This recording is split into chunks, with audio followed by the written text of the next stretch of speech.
आपल्याबरोबर सीमा हिरे जोडल्या गेलेल्या आहेत. आपण त्यांच्याकडून या संदर्भातली माहिती जाणून घेऊया. सीमा मॅम, आज खरं तर बडगुजर भाजपत प्रवेश करणार आहेत असं कळतंय. मोठ्या ताफ्यासहित कार्यकर्त्यांसहित ते नाशिकवरून रवाना झालेत. काही वेळामध्ये मुंबईत दाखल होतील. मात्र भाजपमध्ये अजून त्यांचा पक्षप्रवेश होतोय की नाही याबाबत थोडी साशंकता आहे. कारण बावनकुळेंनी आत्ताच सांगितलेलं आहे की ते अनभिज्ञ आहेत. रवींद्र चव्हाणांनी सुद्धा हीच प्रतिक्रिया दिली आहे. काय नेमकी आपल्यापर्यंत माहिती आहे?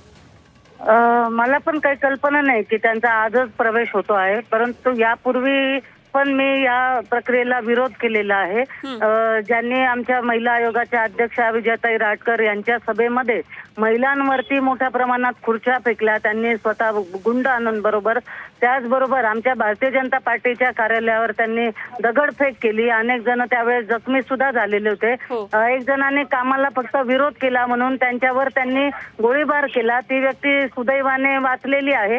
सलीम कुत्ता बरोबर जे नाच करतायत असे बंडखोर, देशद्रोही आणि जनतेच्या मनात नसलेले, कारण ते आतापर्यंत अनेक निवडणुका लढले.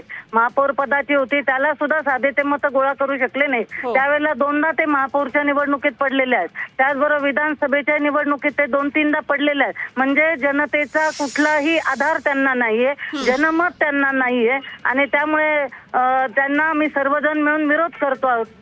अगदी खरं तर स्थानिकांना, स्थानिक राजकीय तिथले जे नेतृत्व आहे त्यांना विश्वासात घेतल्याशिवाय पुढे जाणार नाही असं बावनकुळेंनी स्पष्ट सांगितलेलं आहेच आहे.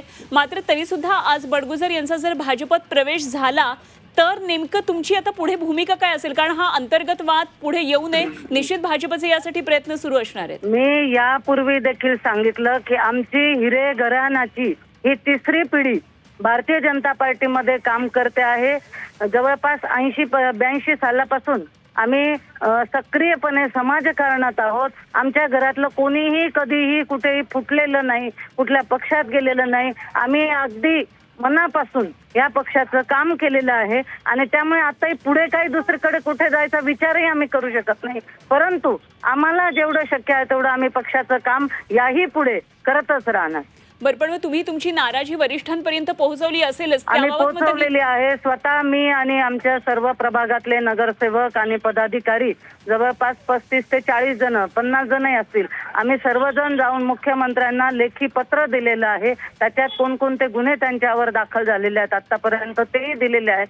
त्याशिवाय हे झाल्यानंतर सुद्धा सोशल मीडियावर त्यांचे काही कार्यकर्ते कुत्र म्हणून पोस्ट करतायत. म्हणजे अशी ज्यांची मानसिकता आहे, एका महिलेला कुत्र म्हणत असतील तर मला वाटतं असे लोक येण्याआधी जर असा त्रास असेल तर नंतर ते काय करू शकतात याची कल्पनाही न केलेली बरी. असा त्यांचा कार्यकर्त्यांचा कोंडाळा आहे.